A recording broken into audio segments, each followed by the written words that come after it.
Welcome to the Merch Minds podcast, where we discuss everything about the Merch by Amazon business and the print-on-demand industry. Here are your hosts, Glen and Yong. Let me get here on the chat too. How's it going? It's Margaret, and we are here hosting the Merch Minds podcast live tonight with Glen and Yong. Why don't you guys introduce yourselves? Glen, you want to go first? Go ahead, man. Sure. My name is Glen with the YouTube channel Hustler Hacks, and this is episode number 8 of the Merch Minds podcast. We're doing this thing live with Margaret and Yong. All right. Hey, guys, this is Yong coming to you from San Jose, California. I just got home. It's freezing outside. That's why I still have my jacket on. I have the heater on, but I don't know. It still needs to warm up a bit. But yeah, it's good to see you guys, Margaret. Glen, welcome back from your wedding/honeymoon. Yeah, Thank you, sir. Appreciate it. congratulations. Thank you. Awesome. Cool. So I was telling the guys before the show started, I was so bummed this morning because I was out of Merch Minds podcast. I listen on iTunes, and I'm one of those that you need to slap my hand because I haven't gone over and left a comment yet. But I was so upset this morning that I didn't have any more Merch Minds to listen to when I was walking. So Yeah, well, for everyone that's watching and in the near future that'll be listening, so this is a collaboration between us and Margaret. So you guys will get the video portion on Margaret's channel, and then once this goes live, we'll extract the audio, and then we'll upload the audio to our iTunes. So yeah, so the latest podcast will be up and running here in the next couple of days, hopefully. awesome.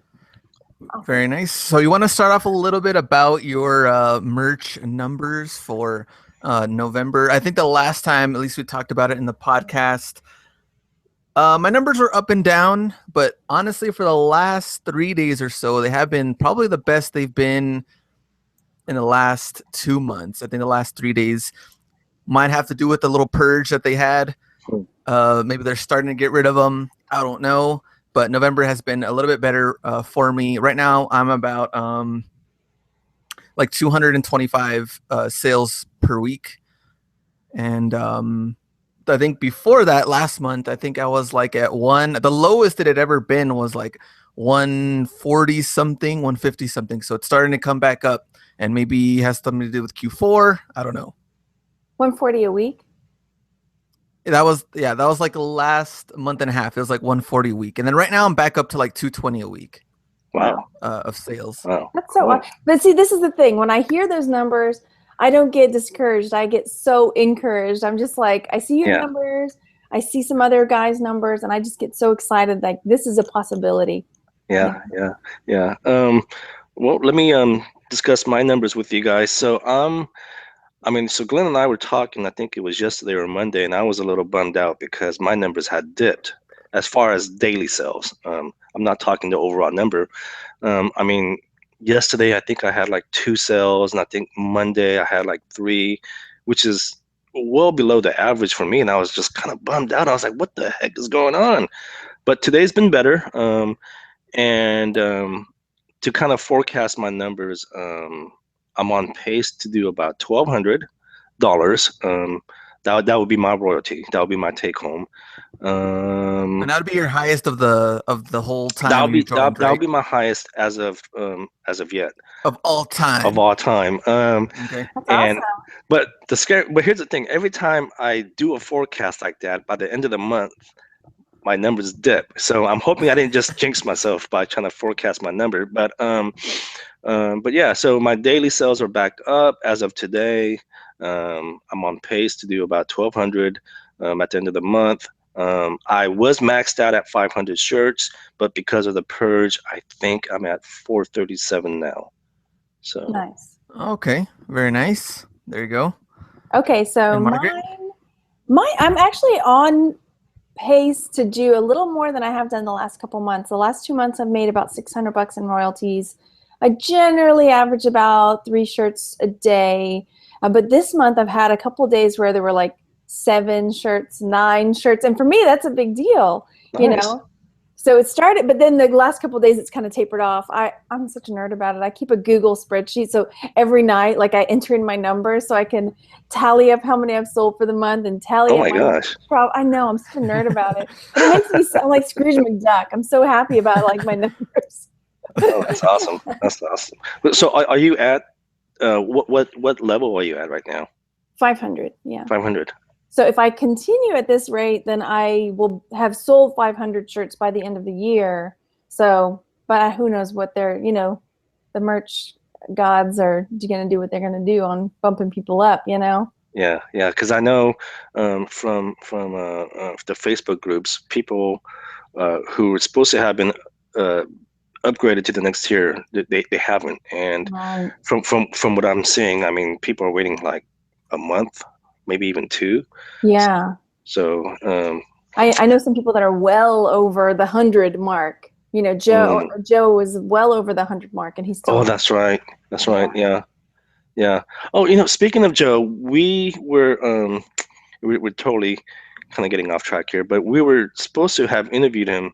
I think it was about a week or 2 ago, and he was having internet issues. So my apologies to Joe, man. We'll have you back on here shortly.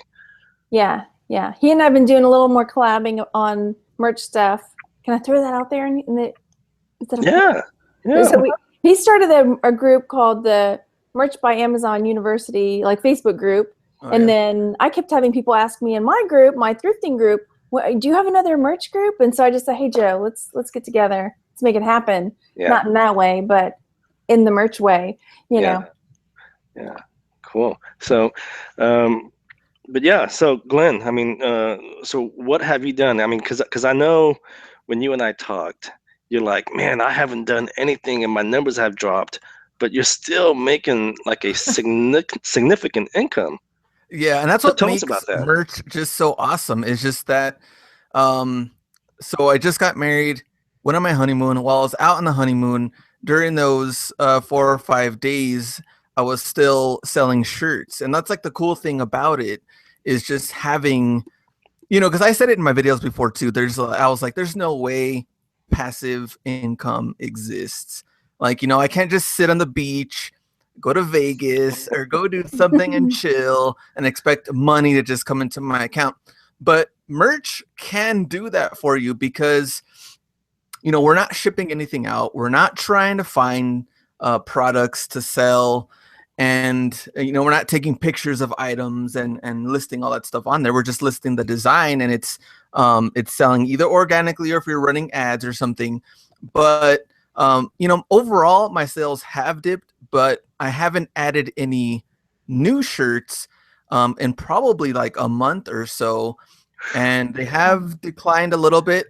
But overall, I mean, I have nothing to complain about. It's just like an awesome opportunity that Amazon is pretty much, giving us. But I don't know. I have nothing to complain about. But that's just kind of like my, I guess, little story of somewhat making money behind the scenes. Well, I was explaining this to my son tonight. I know it may be off topic, but we were sitting there doing homework, and he was saying, I want to buy this Lego set. And I was like, you need to make some money. And he's like, well, you make money making shirts. I want to make a shirt. I said, okay, what do you want to make? So then, of course, like his stalling, not getting his homework done, we sit there and make a shirt. But it took us not very long. He made this shirt design. We popped it up on Amazon. It's live already, and we'll see. But then he was seeing the royalties, he was like, no, I want at least $5. Oh, gosh. That's funny. That is hilarious. But so since we are in Q4, are you guys doing anything as far as, I mean, are you guys designing holiday shirts? Have you guys, I know you guys had briefly talked about your sales. I mean, do you think like a lot of your sales are from like the holiday themed shirts? Not mine. Yeah, because I haven't sold any holiday themed shirts. I honestly am just like, I'm not gonna go there, because I looked at how many holiday shirts are up. I mean, I would be swimming in a sea of, holiday shirts. But I started looking at things around that, like what's going on. Okay, I'm gonna throw this out there. Hunting season's on, y'all. And then, really? And so, yeah, I was like, okay, I made a hunting. Okay. And I put it over on Instagram. That shirt's got like 50, 60 likes on Instagram, but it's got no sales yet. Oh yeah, no, I've talked about this too. I mean, I have a shirt that damn nearly went viral on Instagram. It has like over 100 likes, Yeah. and I haven't sold a one. That's what I'm like in the comments, like, y'all, this shirt's for sale. Yeah, exactly. So, how about you, Glenn? Do you have any holiday shirts, and have you sold any? Do you see a spike in sales because of Q4, you think? Well, since I just got back, I haven't added any new shirts, but I'm currently working on like holiday, Christmas type of shirts, and I think that's going to be the next thing. That should be able to do well, especially coming up in the next 2 weeks or so. And so looking at the chat, want to say hi to Tanya. You can see. But everybody, I think if you have questions, I think we can answer them like while we're talking about some of the other like Q4 and some of the other stuff we were kind of wanted to address, because I think Q4 and almost like management, like we talk about managing multiple platforms. Mm-hmm. I think that's going to be like a huge thing because, me and Margaret are doing YouTube and I love doing YouTube videos. But when you're adding that and merch and eBay and, my Etsy, I haven't even added anything to Etsy in a good while. My FBA has like last year at this point, FBA was kind of crazy for me. I was just like 100% into it. Mm-hmm. And then now merch has like completely changed that. And it's kind of crazy though, because, like we talked about before, this didn't really exist, in the last, and year to year and 2 months or so. Right. So, I don't know. It's just crazy how much opportunity is there. And now it's kind of like, well, now we're going to have to decide, like, what do you really want to work on? And it's really, really difficult to kind of figure that out, which I kind of wanted to talk about and see what you guys are doing, kind of like what Yong was saying. So, but maybe a mixture of that and a couple of questions that have already kind of coming in. Yeah. So, yeah, absolutely. Well, I mean, for me, so I've been doing FBA for 7 years now, I think 8 years. I've been reselling since I was a little kid. I mean, since I was 15.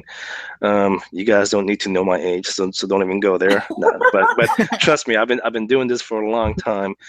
But when like Glenn said, when the merch opportunity came, I saw the overall opportunity of how we can scale and make t-shirts. And plus, for Glenn and I, this is something that we went to school for, as far as doing graphic design and stuff. And so I just thought this would be a good opportunity to do something that I'm kind of passionate about, right? I went to college for something like this. So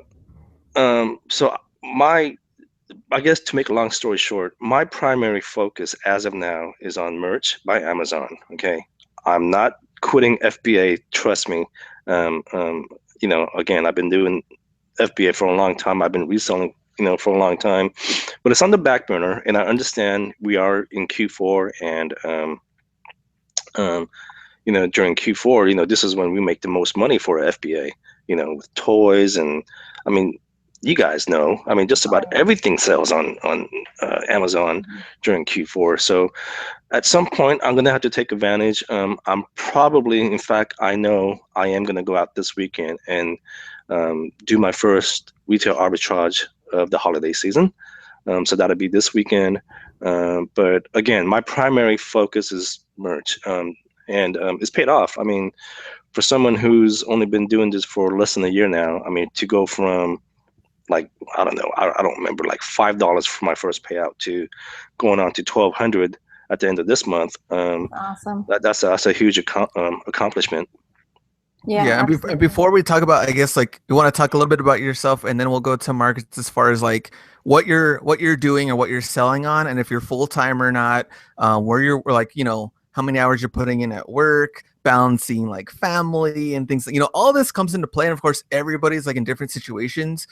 And you have to, do what you want to do, what you're happy. Because if you're not happy, you're not going to go 110% into it. But maybe if you guys want to share a little bit about that too, and how many things you're balancing, and maybe what you're thinking about, if you're going to cut anything out, or maybe things are going to be on hold. I know Mike told us in the last show you guys did with Mike and Joe. Mike was saying that his eBay was pretty much, well, he still had things listed, but he hadn't added anything new in a good while. It was almost like on hold now that merch came up. So maybe you guys want to talk a little bit about that. We'll just kind of go in a circle. Sure. Margaret, you want to go first? Sure. I mean, if you follow my channel for a while, you know that I am quote unquote a part-timer, but you know, I started staying home. I taught. I don't have a graphic design background like you guys, so I was a teacher for 14 years, and I started staying home to be with my boys. And then my mom took sick, and so just like taking care of my kids, taking care of my mom, trying to bring in extra income, a little bit, you know.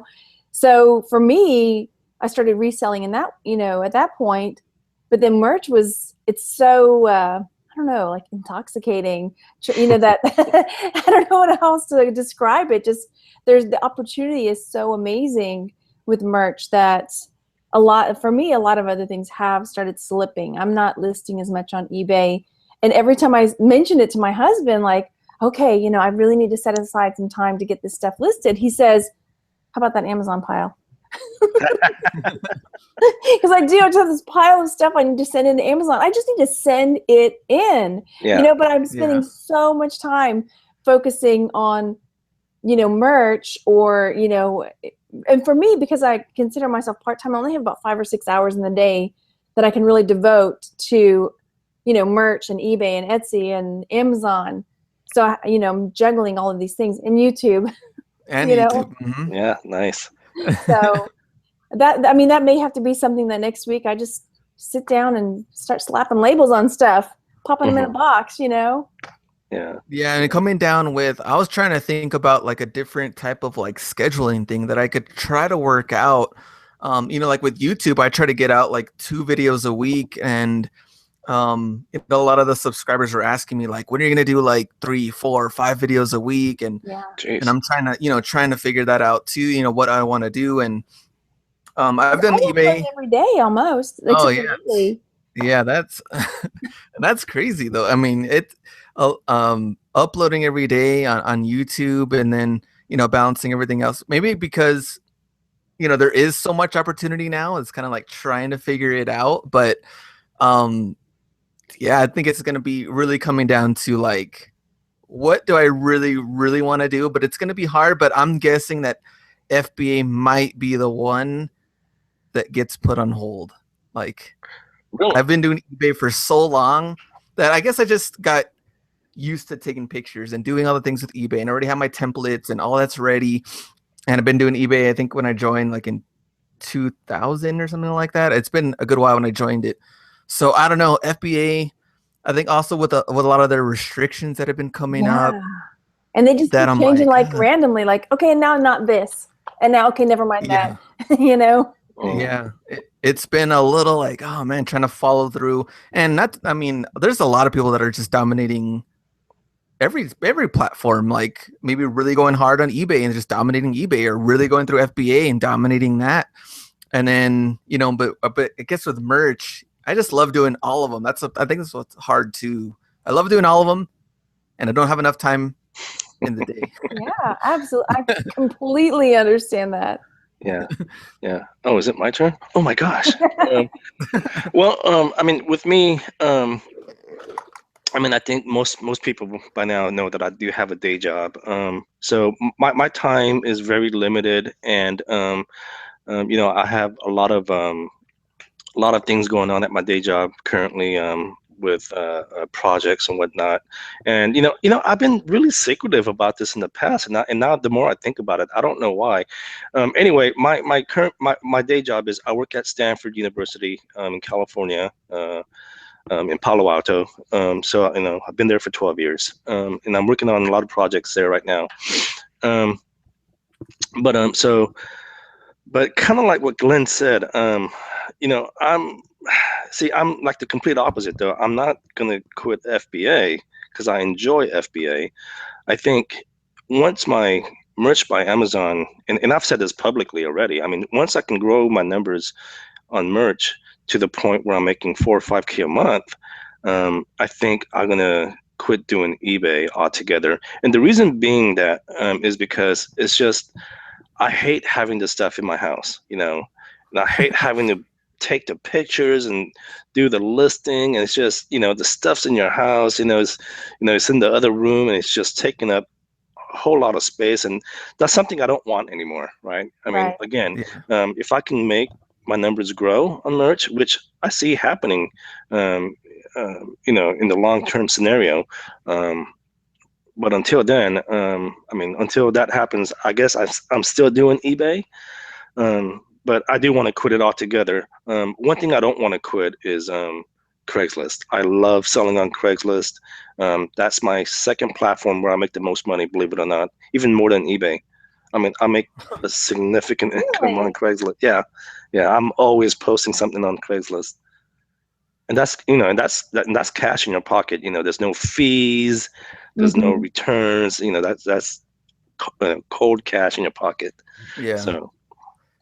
And that's what I think kind of like plays the difference between everybody and where they're also like, their location. Craigslist for me is like, I always get the people that are like, oh yeah, I'll meet you right now. And then it's like 15 minutes later, 20 minutes later, then they never show up. And I'm like, Oh wow. man, you Yeah. know what I could be doing with this time right now? So Craigslist in my area used to be really, really good. And then it kind of started like downgrading a little bit. I think OfferUp is kind of doing a little bit better in my area now, but Huh. I totally understand with not having to pay any fees or shipping anything. Yeah, just get cash and meet somebody. And I'm a lady, so I don't do Yeah. a whole lot of Craigslist unless I have my husband's picture up there, or my dad. Yeah. A friend of mine was selling something on Craigslist, and a dude had a cab drop him off at their meet. I was like, no. Oh wow. That's interesting. That's a new one. Yeah. Yeah. No, I mean, I've never had any issues selling on Craigslist, and I've said this in the past. When you do make a transaction, make sure you do it in a public location. Don't bring them to your house unless it's something big that you can't move by yourself. But yeah, no, I don't think I'll ever stop doing Craigslist. But eBay in general, I just, it's a tedious task. It's just, I've been on eBay since '98, but it's just something that just, man, it's so frustrating sometimes. Yeah. And what about you, Margaret? If there's one of them that you would possibly let go, because let's say you're not going 100% on it because of merch or something else you added on, what would it be? It would be Amazon. Yeah. FBA. FBA? As much as my husband would hate to hear that, he wants this stuff out of the house. That's interesting. I'm just out of curiosity. I mean, both of you guys said FBA. Is there any particular reason why, though? I'm on the hunt. I love the treasure hunt aspect of going out. You don't know what you're going to find. I'm not into RA a whole lot. Mm-hmm. So when I do find stuff for Amazon, it's usually like thrift stores or garage sales. So I never know what I'm going to find. So I think for me, it's more of that going out and finding that treasure, that gem, that something awesome that I wasn't expecting to find. What about you, Glenn? It's the same thing. Because if you find like a vintage old school item that just like pops at you that you're like, what? I didn't expect to find this at all. It's worth, something. But, if you go to Target or Walmart, you kind of already know how much that thing's selling in the market. Mm-hmm. Of course, if you're selling a crazy item that you found or, that you got for cheap too, let's say swap meet, garage sale or something, you paid $1 or $2. Retail, like I said, there's a lot of people killing it out there. I get it.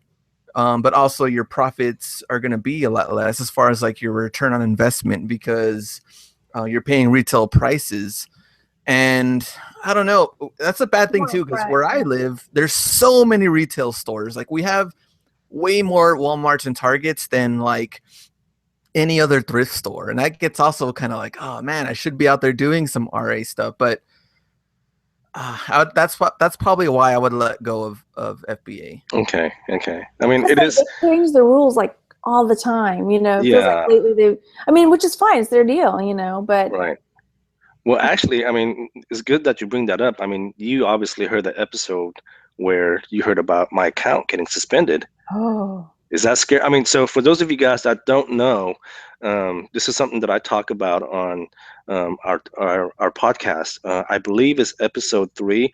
I don't want to take up the airtime and retell the story, but if you guys want to hear the story, go to on iTunes, find our podcast, and listen to episode 3. But my FBA account was suspended, and it wasn't for my metrics. You guys have to hear the story. I wasn't doing anything illegal. It was something, in my opinion, that was very minor.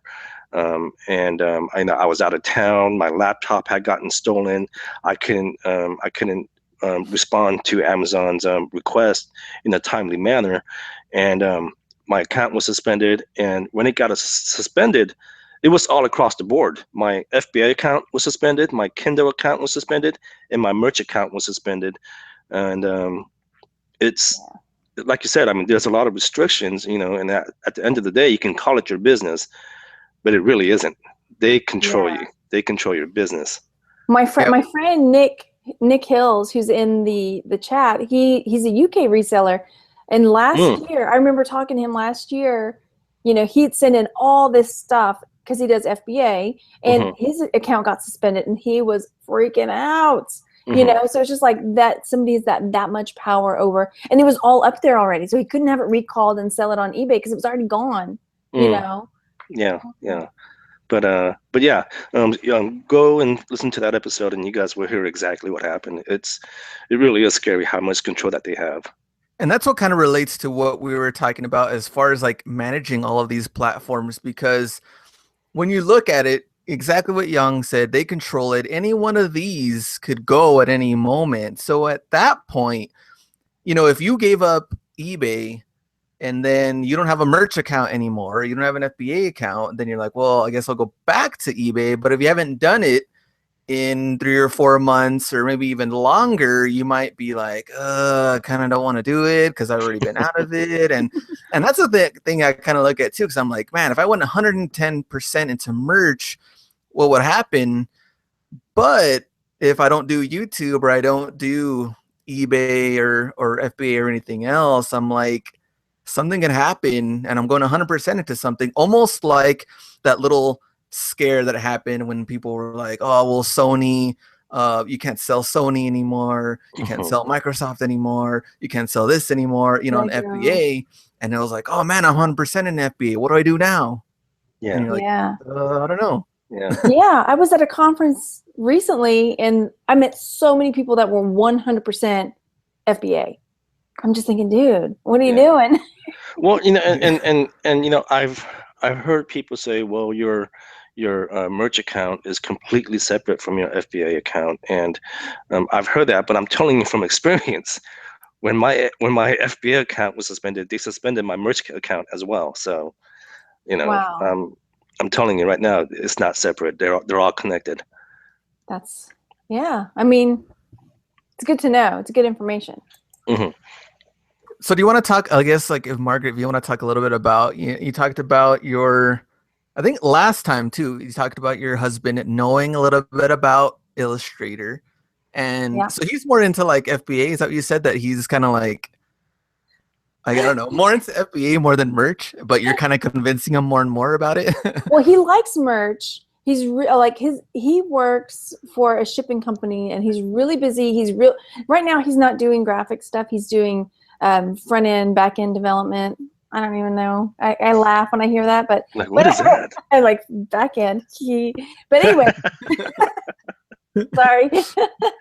But he's got a background in graphic design, so he keeps saying, "Oh yeah, I can help with these shirt designs." But yeah, as far as getting stuff out of the house, he would much rather be doing Amazon, sending all this stuff in, because I have the spare room is basically my work room where it's just like my stuff. But he is planning on doing what is it? Illustrator 101 with me, because he starts talking about random, before the show, you heard him talking to me about it. I'm like, I don't even know what that means. Like, stop there. But I feel like there's tons of people that have approved for merch and they are right there where I am and they have zero idea whatever that word was that he said. I don't even know what it means. Yeah. Well, I mean, so, and you and I were talking, Margaret, before the show.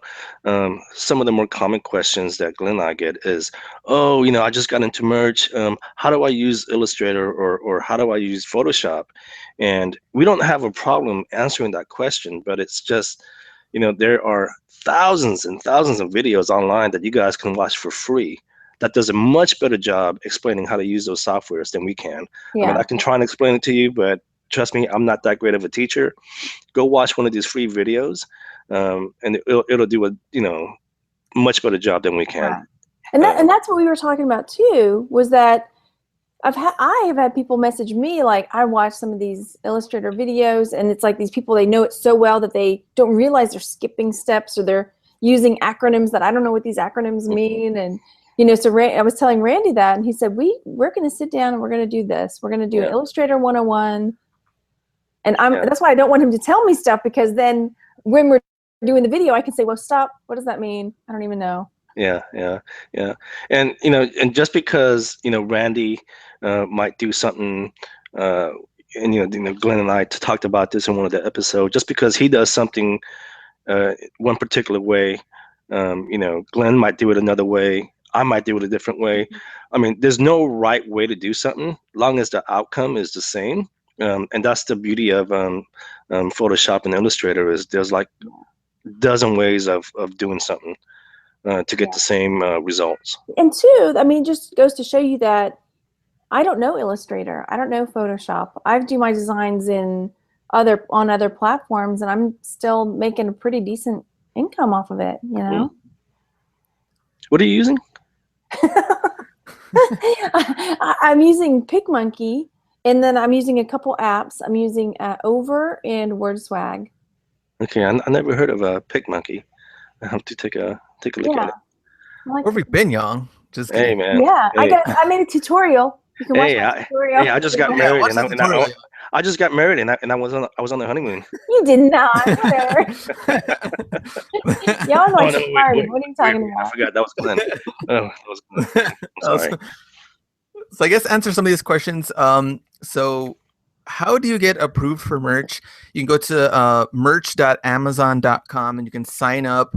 Usually it takes about, I don't know, that's kind of thing, because I've heard some people maybe like 3 or 4 months. Some people have been waiting to get in for even longer than that. When did you guys join?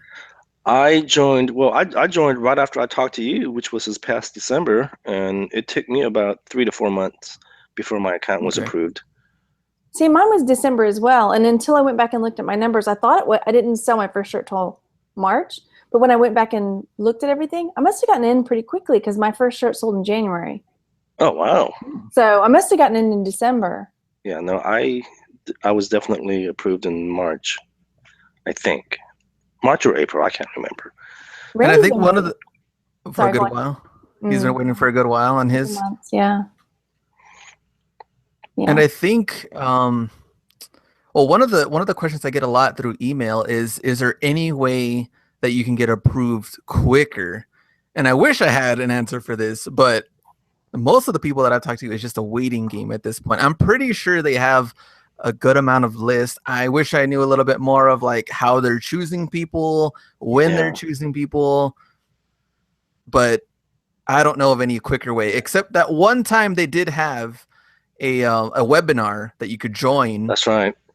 And they said that they would get people in for those people that signed up for the webinar and signed a certain form thing only for that day, I think. But even some of the people that signed up for that webinar, I think we're still waiting to get in. So I don't really know. Yeah. And just as a disclaimer, Margaret, Glenn, and myself, when we do these podcasts or videos, we're not here because we're claiming we're experts. We're just talking amongst ourselves, and sharing our journeys into merch with you guys. So, sometimes you might not have the answer that you want, again, because we're not experts. We don't work for Amazon. So for that particular question, unfortunately, we don't have an answer for that. We don't know. I'm an enthusiast, is what I like to say. Yeah, we're all along on the ride with you guys, trying to get everything in and make our numbers better too. Exactly. And I think another question was if we trademark our designs.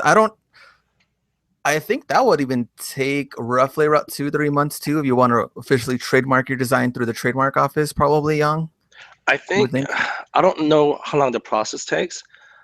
If I recall, I think it's $35 to trademark. Is it trademark or copyright? I can't remember. It's one of those. I think it is a trademark. Okay, I think it's $35. Trademark office. it's a one-time payment, and I don't remember the length of the trademark. I think it's something like 65. It goes on to like 65 years after you die or something. I don't have the exact numbers, but I think it's $35. I thought it was more than that. I thought it cost more than that. Well, let's see. Well, I could be wrong. I'm just saying. I think that's the copyright. I think Is the it copyright or is trademark? around It's one of $35. those. It's one of I those. think the officially trademark, I think that's like 250 around there. Okay. I think. Okay. Yeah, you guys would have to look it up. I can't remember if it's trademarking or copyright, but it's $35, and then. I'm just thinking it would have to be like a really hot design for me to do that. Yeah, exactly. Yeah. And Trump might not approve if I. Yeah, right. If I copyright one of his quotes and. And I think Jude has a good comment saying that if you've been selling on Amazon for a long time, you may have been approved for merch already. And that's the thing too, is that Amazon is very weird when it comes to this stuff. It's like they're not going to send you in. Well, at least when I joined, they didn't even send me an email or anything telling me that I was in. I think the same thing happened to my brother.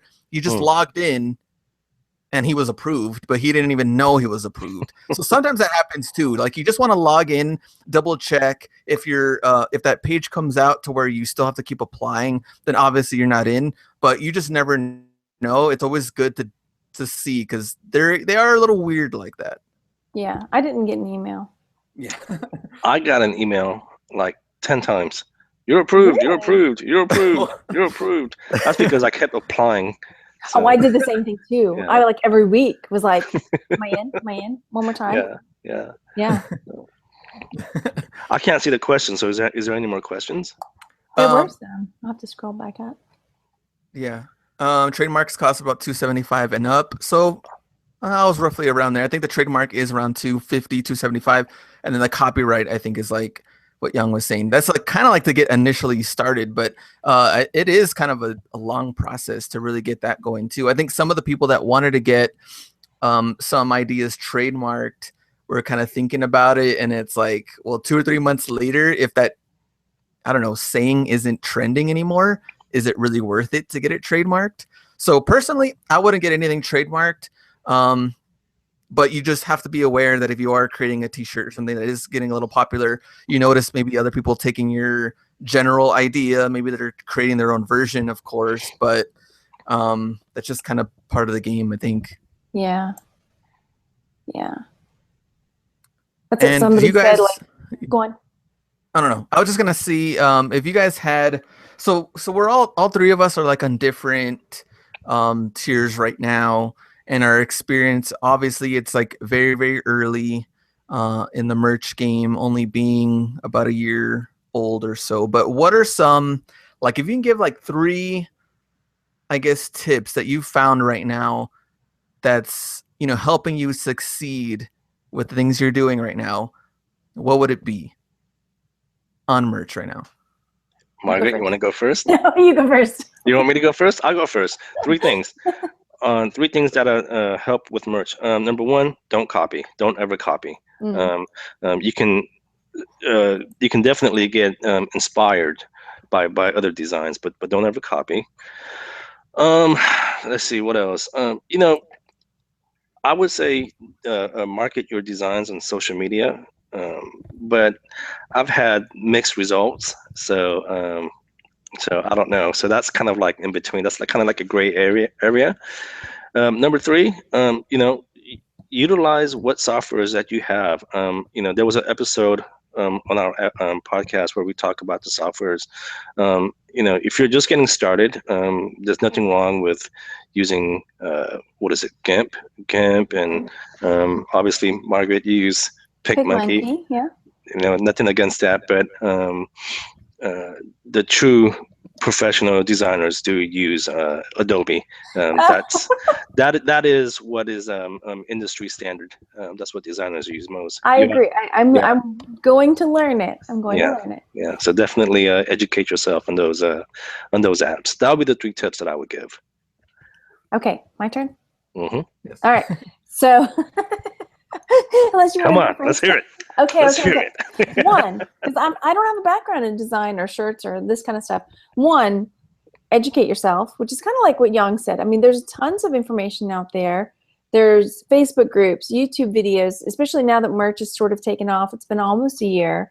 You know, there are YouTube videos out there, people sharing their experiences. And, you know, for me, like, I don't have any background, you know, so if I'm able to do it, anybody can. Just get out there and learn it. 2, go with what you know. I mean, start making designs based around things that you're interested in, things that you know about. I mean, I was saying earlier, my son was helping me make designs tonight, and because he was telling me what he knew, and some of my kids' designs have sold, so that works. And then, oh gosh, 3. Glenn, you put us on the spot, damn it. I know. It could be worse. It could be like, okay, Margaret, give me 10 ways. You know? Give me your top 10 tips. What are you, David Letterman here? Of course, I have a third one, but my brain is just. But yeah, I mean, basically, for me, the big number one is get out there, talk to people, join, you know, Facebook groups that are based on merch, even if you're not in there yet, because you can. Where people are really tight with their ideas, they're really generous generally with how to get going and how to keyword and how to market and things like that. So very good. I think what I would say for sure, number 3 would be to have patience, because things aren't going to happen overnight, and for sure you're not going to get accepted overnight. At least not now, because of, you know, how many people have signed up. But even with you know, uploading designs, I get quite a bit of emails, and people have asked like, hey Glenn, I just put up my first 5 designs. I haven't sold anything yet, and it's been 6 days. What's going on? And I'm like, you know, 5 designs, you know, like right now I have 2,800 designs. A lot of those don't sell, but there's quite a bit of them that are consistent. Now, those that are consistent, you know, they've been doing well. They've just kind of kept staying there and kind of growing everything. But the ones that don't sell, they're going to get knocked off pretty soon in the next day or 2. So right now I'm playing like the numbers game. I don't know how long that'll last. I haven't done any like marketing with like Pinterest or Instagram or anything. And Mike, that you guys just talked about, he was doing some marketing. So I do think that's eventually going to come into play. That you're going to have to start, you know, marketing more and more of your items. But really, patience is key, because it's not going to happen overnight. As far as like, you know, big time numbers that, you know, you want to see is not going to happen quickly, but you can build it up and grow it. Like I've seen Margaret and Joe like really, really growing it. And I like seeing their numbers, because I remember seeing Joe when he was selling like, you know, 1 or 2 a day. And then now he's like, you know, he'll send me messages like he did the other day, like I sold 50 this week. And, Wow. and, you know, and he doesn't have like a huge graphic design background either. He was playing around stuff. He would ask me to, you know, if I had like books or anything that I learned or anything that, you know, that kind of helped me when I was in graphic design school. And so I was telling him a little bit about that, but definitely patience.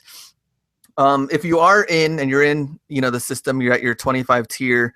From there, I would probably look into just trying to get the best designs and trending and things that you think people are going to be into, and not, you know, not just thinking about, I don't know, like random ideas that come to your head. I would really do some research, go through Pinterest. Maybe, like we said, the holidays are coming up, so that one might be a good thing to kind of maybe look into. So I would probably look into see like what things are that could sell. So you do a little bit about your homework and everything like that. And then once you're in, I think it really comes down to like, you know, great design, simple, bold design. And then your next part is pricing. Mike talked about, he had a lot of his are at like $16.99. Mine are a mix, like $17.99, $19.99. I don't have anything over 20, but some people do. Some of those have sold. I think $14.99 is a little too low, just because we talked about a little bit on the podcast that if it is really, really low, people might think it's like a counterfeit stolen design. Sometimes it happens, and I think, oh well, maybe it's like cheaply made or something, because a lot of people don't know if you're buying it. I don't think they really know, I mean, where it's coming from, that it's coming from. They don't know. that, that's coming from Amazon, that they're making the shirt themselves. So Yeah. they really don't know that, but for sure, designs and pricing, and then your keywords come into play. Same thing with emails. I've gotten them to where it's like, I don't know, like it'll just be like like a red reindeer t-shirt. But they're reindeer. not adding in, like an What example. kind of a reindeer was red? Example. I know a red-nosed reindeer. Well, hold on. This is an example. But let's say if they're not saying like Christmas or holidays or snow or something like that, to try to put in these extra keywords, then if it's only like, I don't know, 3 to 4 words for their title, it's going to be very, very hard to find it. So now I just feel like I'm rambling. So go ahead, Yong. I was explaining keywords to my son tonight, because he was wanting to make this shirt, and he was like, why do I just want to put, it was an airplane shirt. I'll just throw it out there. He was like, I just want to put airplane. That's it. Airplane shirt. That's it. I was like, nobody is going to find this, honey. We got to put in, like, let's think of some other words that have to do with airplanes. Come on, let's go with would this. it be like jet, pilot? Aviator. Aviator. Yeah. And so, you got to think about. And so we did a Google search, and we were trying to figure out, like, what are some other words we could use? Yeah. I mean, all those are good tips. I mean, I started recently experimenting with the whole pricing. I know initially I was just pricing all my shirts at $19.99, and then I started changing some to like $18.99, $17.99. I don't price anything under $17.99. Do I think it helped? I'm sure it did. I mean, obviously, I won't be on pace to make $1,200 if it didn't. But yeah, I mean. Well, and I did, like, right when I had some of my shirts were about to get booted, I did do just an experiment. I went through and dropped the prices to $14.99 just to see if it would get a boost on any of them, or a couple of them would sell. And a couple of them did. And so then it's like, okay, well, now I can. But I just, out of curiosity, just to see, is this gonna work? We'll get this. So I did the same thing just to see what would happen. And Glenn, you obviously heard this story because we talked. Like most of my shirts that were about to get deleted, I dropped the prices to $11. Okay, the royalty on $11 on merch is 4 cents. Not one sold. Not one. No. Wow. So I don't know. It's but I think you're right. I mean, I think that $16.99 is probably, because I didn't see a big jump, because I dropped basically all of them that were about to get kicked off. I think. Well, I don't price mine under $17.99, but I mean that just goes and proves to you that just because you lower your price doesn't mean your shirts are going to sell. I haven't sold one of my $11 shirts, not one. At least not yet. I haven't logged in since we started the show, but yeah, not one. And but yeah, those are all good tips. I mean, just in overall, I would say follow the rules. Don't risk your account. They do suspend it. I learned firsthand from my experience that they will suspend your account. And again, mine was for a very minor thing. So I agree. I mean, the suspension thing just freaks me out. And my husband will come to me and say, I know, let's do a shirt, too legit to quit. I'm like, I'm pretty sure that's not okay. Yeah. Just comply with everything that Amazon tells you. I've said this in the past, ignorance is not an excuse. I find that most people, they always say, oh, I didn't know. Well, it's your responsibility to go in and read the terms of services every now and then. And I did. There was a question because they change all the time. Sorry, there was a question that came in about how many rejections have we received, and this kind of goes along with what you were saying, because I uploaded all these football shirts. I may have told you the guys this story before, but I uploaded all these random like football shirts, but in the description I put perfect for your Super Bowl party. And I uploaded like 12, 15 shirts all at one time. Wow. And then it was like, I got all of them rejected, and I freaked out. Yeah. And if you guys read those emails, I mean, I think I've been rejected maybe like a half a dozen times now.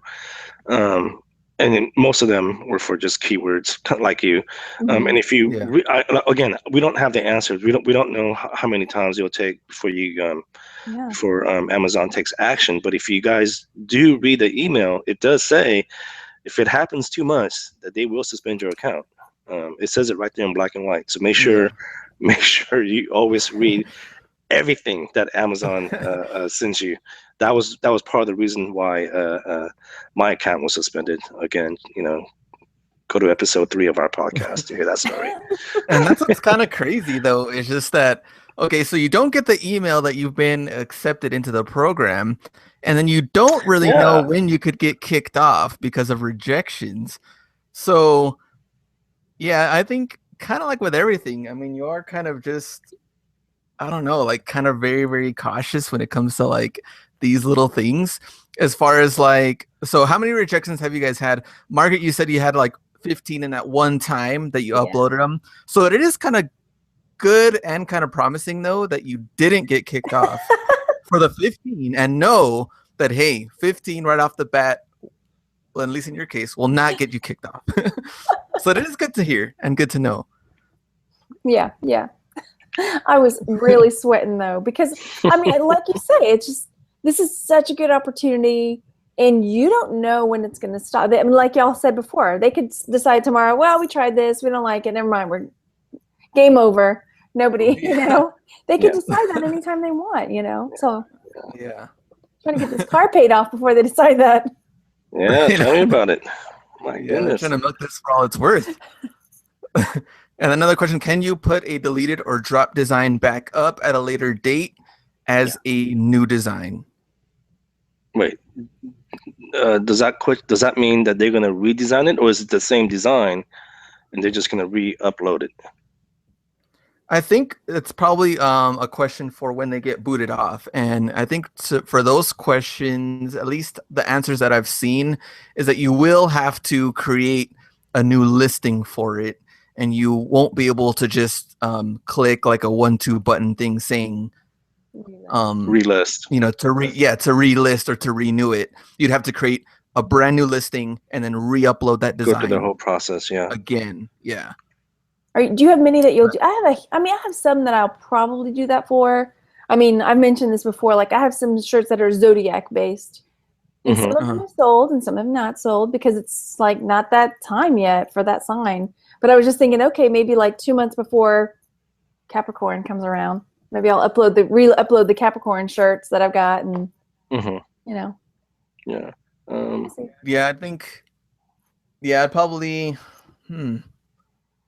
Yeah, I don't know. I think it'd be kind of crazy too to see, I guess, what happens. But I would probably just try to make it better too, because I was going through my other ones that are pending right now that are going to get kicked off in the next couple of days, and I was kind of going through them like, how can I make that design better, or should I just move on and just come up with new ideas? So I don't know. I'm gonna have to decide. Majority of mine are like that. Okay, time to scrap them, start over, something new. I mean, but they do say that you can buy your own shirt to make it live. So. Yeah, I mean that is an option. What you could do is just lower the price to $11 like I did, and then just buy your own shirt. I guess you can go that route if you don't want it to get it deleted. 2,400 shirts up. Oh yeah, no, forget about it. No, I'm not buying 2,400 shirts. Heck no. And I guess as far as like the rejected designs, what about the other part to where they get kicked off because of copyright? How many designs have you guys gotten kicked off because of trademark and copyright issues later on? Oh gosh. Like after they've been live, they got kicked off? After they've been live. Oh, none. I did have one that I I was like, oh, I'm going to adjust this one a bit. And when I sent it back through because you have to, it repens, like let's say I'm dropping the price on it and they take it through the process again. It didn't get accepted the second time around. Okay. So, but I've never had one that they found. Oh gosh, I dread that if they find it. Yeah, no, I don't think that's happened to me. You know what's happened to me was I got one email from Amazon saying, "Hey, this person has complained that you copied their design or something. And what it said was they didn't pull that shirt, but they said they gave me their contact information and the email said, please contact them, and then you guys can work it out amongst yourself. Yeah. And that has to do with intellectual property. We can, that's a whole nother topic that we can get into. But so, I've never seen her shirt before, his or her shirt. So what I did, it was just coincidence. That's my guess, obviously. So what I did was, instead of just contacting them, I just deleted that shirt. That's all I did. Right. Yeah, and I've gotten probably quite a bit. I hadn't had any rejections. I haven't gotten any rejections yet. But later on, when they're live and things like that happen, and then someone does copyright something, then you can get your shirt taken off, because then they trademark it or copyright it. Then you'll get that email if they want to get it off. I know there was one shirt that was really, really selling good, and then I double checked it, like this was like months later, 6 or 7 months later, and during that time I had maybe like 3 pages full of this one shirt. I double checked it months later, and there was like 5 designs left, and mine was one of them. And I was like, man, how come this shirt has like spiked up? And I looked it up, there was 5 left, and then I looked up the trademark, and sure enough, someone had trademarked. And so I took it off before I could get that email. Yeah. But I've gotten at least maybe like 20 different shirts taken off later on. But like months later on. See, but the thing is and again, I'm not an expert in this, but if they copyrighted or trademarked that particular caption or slogan or whatever, after you uploaded yours, again, I'm not an expert. I guess we would have to talk to like an attorney about that. But will that still take effect? So I don't know. A good story on that for me to share is I used to know a person. She used to have a sports memorabilia store named Upper Deck, but she had that store since before Upper Deck even existed. And then she was telling me that she received a letter from Upper Deck saying you need to change your name, and she's like, I'm not going to change my name, because she's like, I've had this name long before you guys even existed. So she went to the whole legal issue, and the lawyer at the end of the day told her, you don't have to change your name because you had this particular name long before Upper Deck came around. So but again, I'm not don't say, oh well, Yong sir, don't don't take my advice, okay? I'm just telling you, I'm just sharing the story. So I don't know. If they copyright something after you uploaded it, I don't know. That's something that we should look into. Yeah, I think for sure if they do the trademark office and they pay for it and they get it through the whole thing, you do have to remove your business name or idea or anything like that in general, because now they paid for it to go through the whole system. So I'm pretty sure that's exactly how it's going to work. You're going to have to take your stuff down, even though you already had it before they did. Yeah.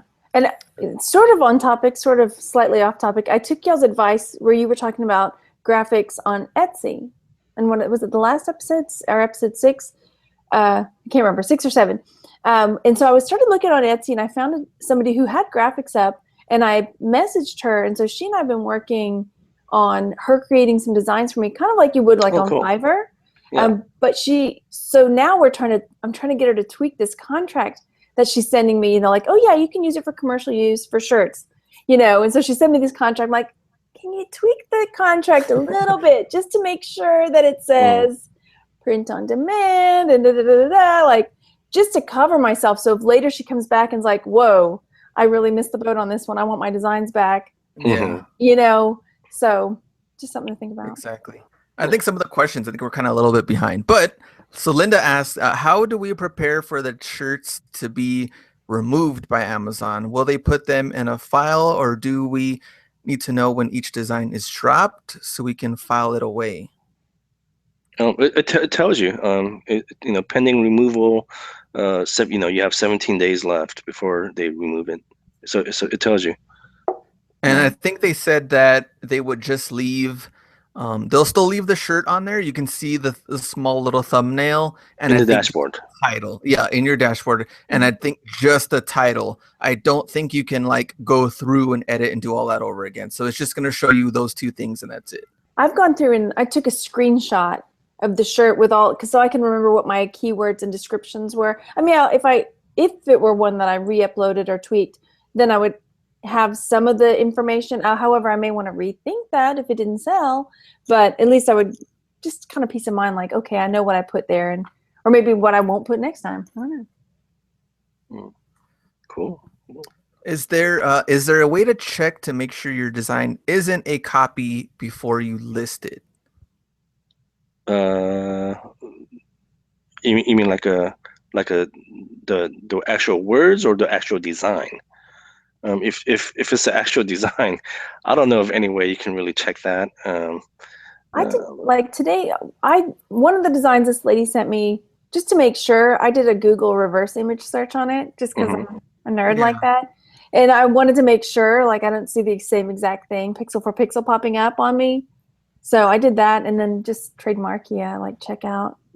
Yeah, I'd probably say the combo of both of those. You know, it's that whole copyright trademark thing. It's such a complicated issue because, I mean, in the whole art and design industry, like, everything's been done at some point, even if it's just slightly different. Everything's been done. So, you know, even if someone creates something and it kind of looks like yours, doesn't mean that they actually copied it. I mean, it's just such a complicated topic. Now, if they copy pixel for pixel, which has happened to one of my shirts before, well, then that's a whole different story. But I mean, you know, it's if you want to take them to court, you can, but you have to somehow prove that they copied your design or someone else's design, and it's just a complicated process.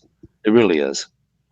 Yeah, and kind of going on to that, they had asked, who owns the designs once they are done for merch? If my daughter designed them, does she retain all rights? That depends on the contract. Before.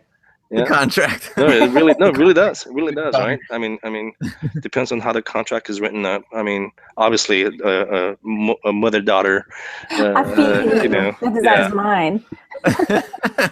Obviously, a mother-daughter wouldn't have a contract, but if you have a designer, if you hire a designer, it just depends on how the contract's written.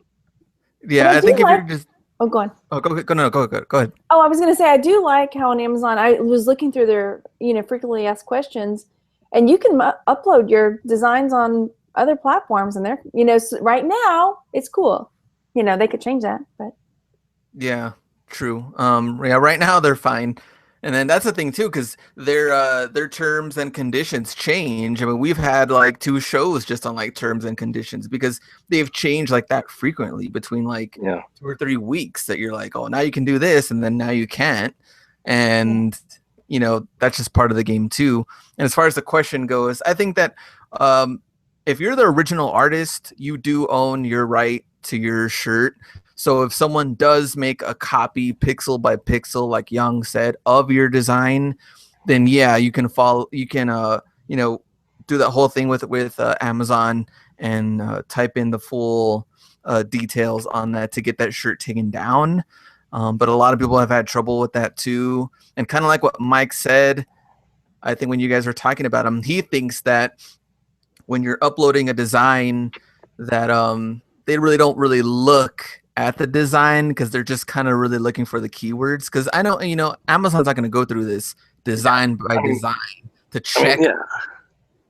Yes. So they're looking for keywords. That's mostly what they're looking for now. But I think later on they will look for like pixel by pixel design. I was at Ecom Chicago, and Chris Green was there talking about it, and he was there for merch, and he was talking about, come on. I mean, Amazon has that screen cap, like, what is it? The little thing that it does where what's the thing called?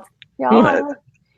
When you like with Amazon and it's got the picture and the picture capture. What is it called? Image capture or whatever? Screen capture? Screen capture. You know what I mean? Where it can recognize what like the cover of the movie is or whatever it is. But he was like, come on, Amazon has got this technology. Pretty soon they're going to apply it to merch and they're going to know. So it's something that I think may be coming down the line. Yeah, but I mean, oh gosh, I mean, again, that just opens up a whole nother can of worms, right? Because now you can get into parody, right? Oh yeah. Because, like, if you make a shirt that says, for instance, the Straight Outta Compton, I see a lot of shirts that says Straight Out of Los Angeles, Straight Out of San Francisco. Again, that's a whole nother issue. It's, from my understanding, the law says with parody, typically you can get away with it. At least that's what I was told by my professor when I was in college. They said, as long as you're not out there to intentionally harm the original designer or company, parody is okay, but you just never know. Yeah. And this is just such a complicated topic, the copywriting, the parody. We're not lawyers. Yeah, we can talk for days. Yeah, tell that story to my lawyer, Yong. Send them my way. See if that flies. You know what? Send them my way. I'll send them to my professor back in college. And I'll send him to Weird Al. Yeah, Weird Al, the king of parodies. Yeah. Merch Profits, if you do own the rights or the trademark, how do you tell Amazon that you actually own it when you're uploading that design? Well, they don't ask you for it. Yeah, probably. Yeah, they don't ask you for it. It probably wouldn't come down to actually like using any of that information unless you see the copycats. Yeah. Then you're going to report it. Then you would put on there when you file the trademark. You can also keep in mind, like when you uploaded that shirt, it does give you that date. Mm-hmm. Keep that email because Amazon will send you an email. Hey, so-and-so shirt just got processed and now it's live. So I would keep that email too, just so you can let everybody know that, just in case that comes into play, you have it dated in writing when it got accepted and processed. So yeah. The next one, let's see.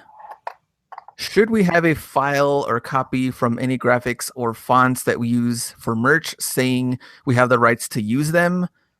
How do you protect yourself? What was that? Something about what? Should we have a file or copy from any graphics or fonts that we use for merch saying we have the rights to use them? How do you protect yourself? I think she's asking about the license. Yeah, the license. If you have a license, you should always save those, because that's your proof to Amazon or whoever. It says, why are you using my font, or why are you using my graphics? And we're like, well, I have the premium license. Here it is. Right. Yeah. Yeah. So always save those. Yeah, that's why I'm trying to get that lady to change the wording just a little bit on that contract with me. Like, I just want to make sure, just in case. Or I really enjoyed that podcast you guys did when you were talking about that. Like, just because it's free doesn't mean it's free. You know what I mean? You need to double check that commercial license and see, is it how many 500 run, or is it, you always really read the license. Yeah. Mm-hmm. Yeah. And that's every site, even person, freelancer has different, agreements that you would have. So yeah, definitely get that for commercial use. And I wonder what they're gonna say too.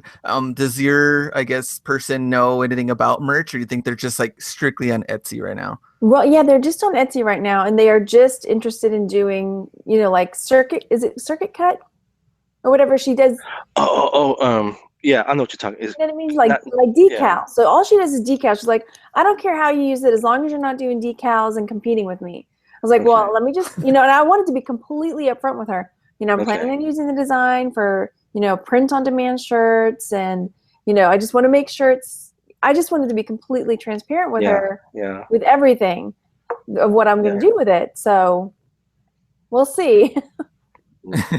I'm hoping it'll work out because she's got some nice designs. And I did, I asked her, these are your original designs, and I did Google reverse image. And just one tip I have on that is I know a lot of people that download free fonts, even though they're premium fonts. There's bootleg websites out there. That's stealing, guys. Come on, okay? Pay for the font if you're going to use it, okay? Yeah. There's a lot of reputable websites out there where you can purchase them. Some of them are a little pricey, but you just don't want to risk your account. It's not worth it. Yeah. And it is going to cost. To work with her, it is going to cost money. But I like her designs. I like her style. And so I feel like I'm willing to build that relationship with her and pay the money it's going to take. Because I'm not. And I showed it to my husband. He's like, I can do that. Like, well, I can. Yeah, work all day. Oh man. You'd be like selling on merch, huh? And then start like searching into it. You're like, hey, can't get accepted that easy. Just kidding. Cool. Anything else? Yeah. What? Oh yeah. There's more, Young. Where do you think because you're going? I can't see the questions. I don't have that window up. Oh, okay. I thought you wanted to leave or something. No.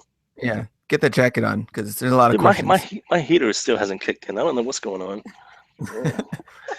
Would it help keep the copycats away if we add a trademark TM on our merch page or design somewhere? Oh gosh, I don't know if that'll help, but I guess it would. I mean, I guess it would discourage some people. What I've seen some people do is like add in like your business name. So like, let's say your, Texas Scout Treasures is your business name on merch and you have your certain line of t-shirts. You can add that kind of small on your design if you want to. So if someone buys it, they'll see it, it's on there. Yeah. So if some people do want to copy it, then they're going to try to get rid of probably your name on there because they want to use your design pixel by pixel. But then again, some other people that want to buy it might get a little discouraged, like I really don't want their name on there or something. So that could work. But if you put a TM on there, doesn't mean it's actually trademarked because you didn't go through the whole process. They could look it up and see and be like, hey, well, this isn't even really trademarked. They put a TM, but yeah, but it's not really trademarked through the trademark office. So they would probably still copy it anyway. They probably copy it anyway. They didn't care. Yeah. No, people. Yeah, no. Margaret's right. People don't care until their account gets suspended. They're like, "Oh my gosh." Oh, yeah. I can't even imagine that. Like, why? There's like a billion ideas in the world. Why? Yeah. I mean, I guess you don't have to think, but yeah, there's a lot of ideas. So many ideas that it just, man, I'm thinking like how to fill up all of this 8,000. And it's just jeez. like, I wish man, Glenn, I wish I had that problem. Yeah.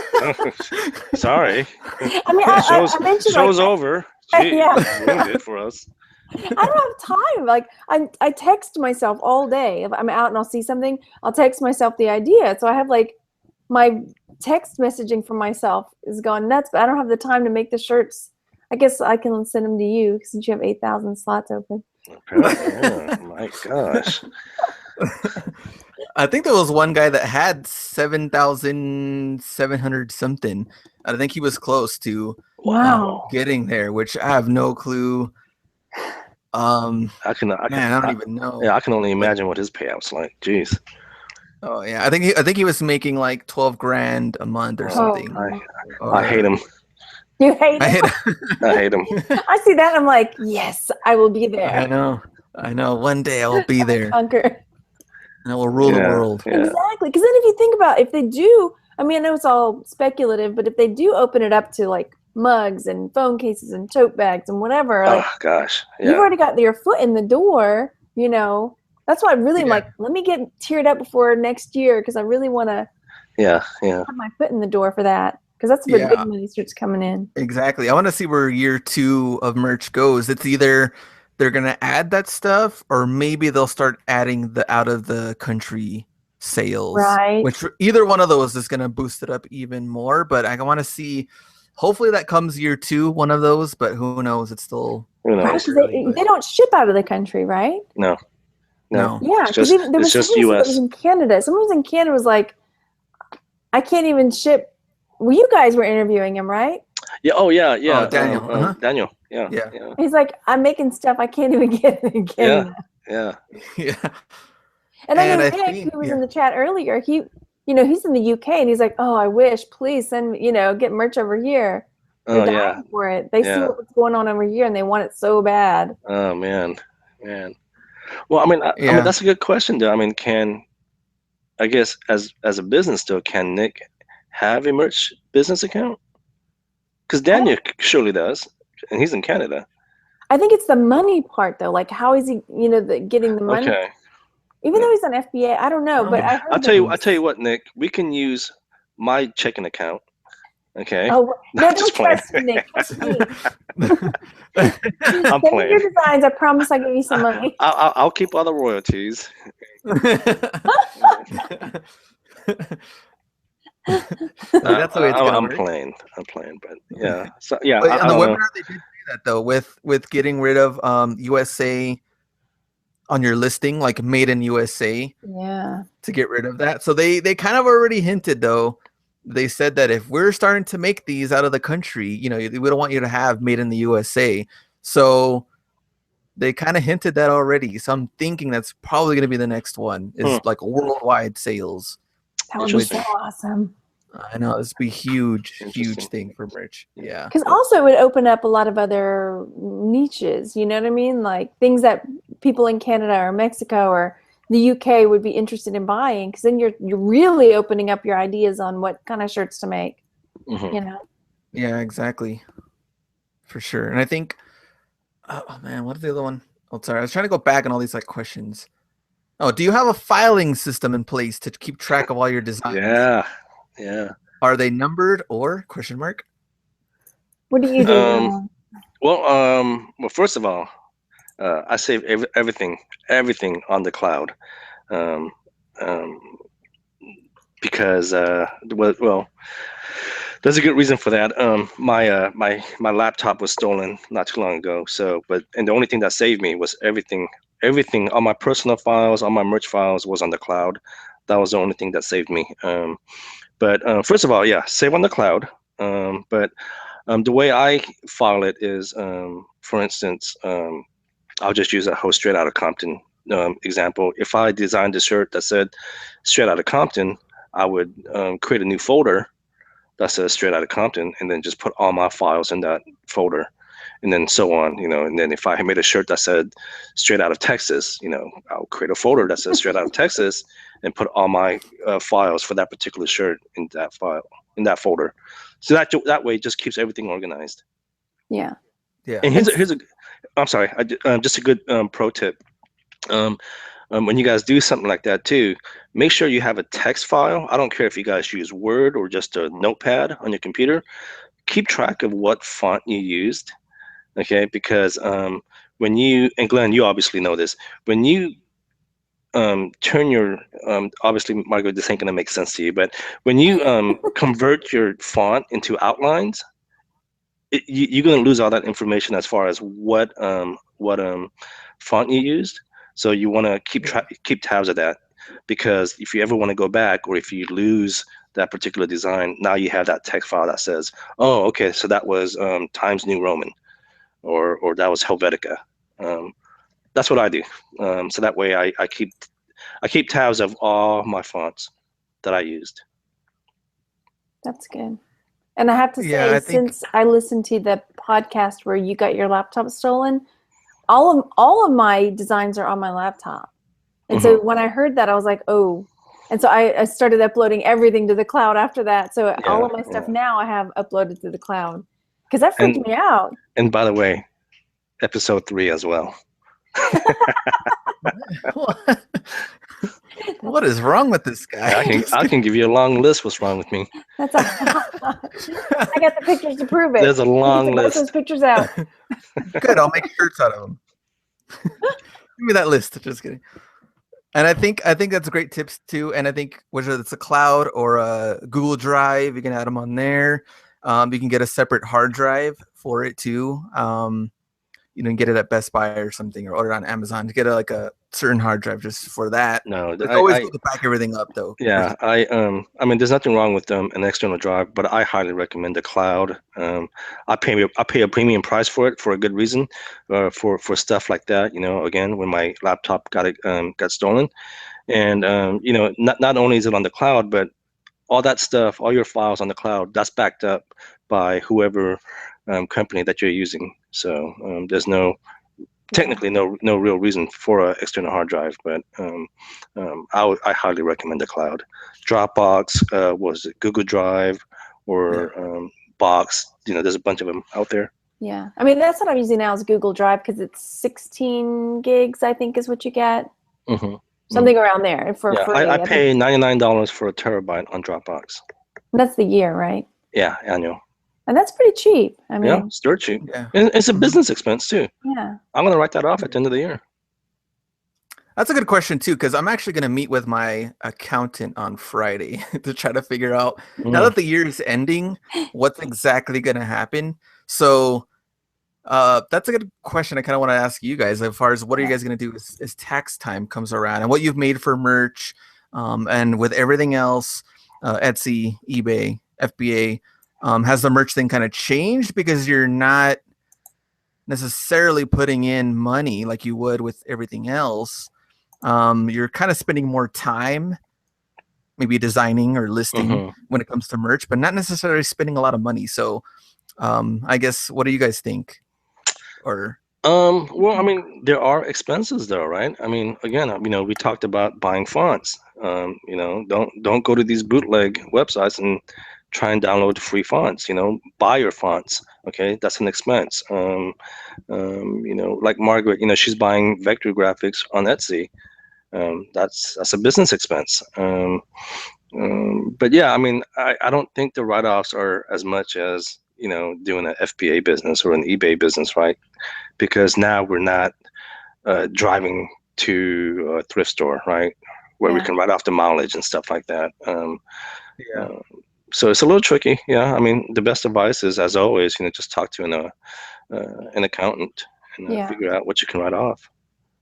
And I'm in the process, like, I really like my accountant, but at the same time, she's sort of learning with me about the whole online business stuff. Yeah, it's tricky. It really is tricky. I need to find somebody who knows, who's a little more like, because when I go to her to talk to her about the money I'm making for merch, she's going to be learning it right along with me, Like, what do we do now? Okay, let's figure this out. Yeah, I'm gonna have to get Donald Trump's accountant to see how I can get some kind of tax break now. Oh my gosh, Glen's going to jail. Glen's going to jail. with what's going on? Just kidding. He's going to jail. Oh my gosh. Friends will take care of him. Well, that's a good point too, because when Mike was saying that he's advertising on Instagram and all that too. So I think for year number 2 for me, I guess you guys want to talk about what you want to do as far as next year, and then we'll probably call it a show. But what you want to do for next year, for merch, year number 2, going into how you want to improve or what you want to do. For me, definitely it would be finding time, some way that I can market and advertise the designs, because I haven't done that yet. And I think it's really going to come into play, and as merch grows, and that's just going to be a numbers game where I can just upload a bunch of shirts, and hopefully they get a sale organically. I think time will happen, but who knows? Okay. Margaret, you want to go? Sure. For the next year, I mean, I've just started doing some advertising, and I'm still learning. I've been talking to Mike, who's Treasure Gnome. I know we've mentioned him a few times. His channel's called the Treasure Gnome, so he does some merch videos. So I've been talking to him on the side, like, okay, I'm doing this. It's not getting the result. So he's kind of giving me ideas along the way. He's not going to give me exactly, because he was going to work in competition with each other, right? So, learning a little more. It's just me having to learn it, like figure out how I'm going to manage that marketing with the shirts, and just getting myself more, getting myself bumped up and learning how to design better on Illustrator, basically. Yeah, I mean, with me, it's just pretty much down the board. I mean, I just want to scale. I want to get to the next tier level, and I don't see. I'm always afraid about social media marketing, because if I put my design out there, I'm just afraid someone's going to take it. Because the copycats are out there. Okay, say what you want. They're out there. So I've been really picky about what I put on social media these days. But I mean, at the end of the day, I just want to scale up, man. I just want to design as much shirts as I can, because I think we can all agree that this is pretty much a numbers game, right? Just like anything else, right? Like FBA, the more you have, the more designs we have, the more money we're gonna make. So yeah, exactly. That's my goal. Yeah, and I want to add to that. I just want to get like really, really organized when it comes to managing all of these. Linda had another question. If you have several businesses, have you started really focusing on one over the other during Q4? And we kind of talked about that a little bit in the beginning. Yeah. And like, really, it's like merch is like my main thing right now. Merch I've been doing more than anything. Like I said, if this was last year, it would be really like FBA. I was just like Target, Walmart, Kohl's, Toys R Us, nonstop, just like getting a bunch of stuff, selling it. But right now it's like really, really going on merch. And then YouTube is like YouTube and eBay are like my other two, which I'm trying to figure out, too. And I'm not going to give it up because I love doing all that stuff too. I love like finding stuff, whether it's like Ross or thrift stores or something. And we actually had like a sneaker thing recently in my town, and a couple of like subscribers, they said what's up to me, like, oh yeah, I like your channel and everything. They're like, but I don't watch any of your like merch videos though. Oh, I'm like, that's totally understandable because you're into like the shoe stuff. yeah. So I'm like, man, I got to figure out some way to kind of like balance this out. I agree, because mine. Oh, I just realized I have Yong presenting this whole time. What? What? Sorry, Yong. Yeah, I totally agree about a lot of my videos lately have been a lot more merch based. Merch, yeah. And I noticed that too. A lot of the people that watch my videos come for the thrifting and the hauls and the sales and The Etsy and yeah, so it's more of a balance. But I think there's a lot of people that are hungry for information, so they're gonna come. They're gonna find you. Yeah. I mean, and that's the beauty of it, right? I mean, we're all doing different things, different businesses, right? I mean, we've always talked about, don't put all your eggs in one basket. That's the common phrase that goes around in the whole reselling community, right? It's always good to diversify and do different things. Yeah, definitely. And Linda's question, probably the last one before we go, where do we like to promote our merch shirts? I haven't done any promotion yet. That's what I want to work on next year. I think both of you, Yong and Margaret, have done Instagram, right? At least I've done Instagram. Posting it on there. Yeah, I've done Instagram. I've done one Facebook ad that hasn't done anything except just get likes on my damn picture on Facebook. That's all. I've done some on Pinterest too, a little bit on Pinterest. Yeah, okay. But I want to be real careful about that because I don't want to put it on my Texas Gal page because I don't want my followers there to think I'm spamming them. So it's real tricky, you know what I mean? Yeah. So it'd be like managing different pages now because you're gonna be managing that one and then now like a new shirt one. So that's what I'm gonna have to be doing too. And I did on Instagram. I just made a whole separate Instagram. Yeah. That's what I did for Instagram. I have a completely different account. And now I got a lot of hunting people following me because they like. That's right. Nice. So if I go out there to Houston, will you take me hunting? Sure. What kind of hunting you want? Big game, big hair. Spiders, maybe some caterpillars. Sure. Small hunting. Cool. Spiders. Small game hunting. Yeah, small game hunting. We'll get you one of those marshmallow guns. Oh gosh, yeah. Watch out! Don't mess with me. I'm gonna really hurt you now. Cool. Okay, is that it? That's it. Right. I think we're good. Well, Margaret, you want to close it out? I'm not gonna have I'll say my portion of the goodbyes, but we can close it out. But guys, thank you so much for watching. Glenn and I and Margaret, we really appreciate you guys tuning in. I know, it's hump day. Everyone's kind of looking forward to the weekend. So we really, really appreciate you guys taking the time to tuning in. Absolutely. Yeah, Glenn, you want to say your byes? Let's say my byes. You want to say your farewells, man? What's up? Yeah. We're fading. Thanks everybody for watching it. That what? That what? I said you look like you're fading. I know. I was trying to type in this because they were asking me stuff about Mike. Mike will actually be a guest, I think, on the next show or the one after that. Yeah. So I don't have a link to his info, but I think you could just go straight to his website. You can look him up, Treasure Gnome. You should be able to see his website or his YouTube channel. Pretty sure you can find it from there. But he will be a guest coming up very, very soon on the podcast. So good stuff. Yeah. All right. Yeah. Thanks everybody for coming over to watch, and I'm so grateful for you guys having me on your podcast because like I say, I love it. Well, we're on your YouTube channel, though. Well, I know, but technically, and I had so much. I appreciate y'all being game on my silly thumbnail that I made. Oh no, that was fun. That was fun. It was good. And this is an honor. You've never had me as a guest on your channel before, so this is the first time. Have I not? I guess not you either, Glenn. Yeah, I know. Man, this is I haven't asked awesome. any wacky questions or anything. Yeah. That's for the next show, right? Next time we will. I'll get some questions ready. So let's try to do something. I don't know. Let's see what our progress is like. Later on, we can kind of see. And we'll check back one and in. see what we're doing. Maybe we can do like a Valentine's Day show. There we go. Oh, Glenn, will you hug me?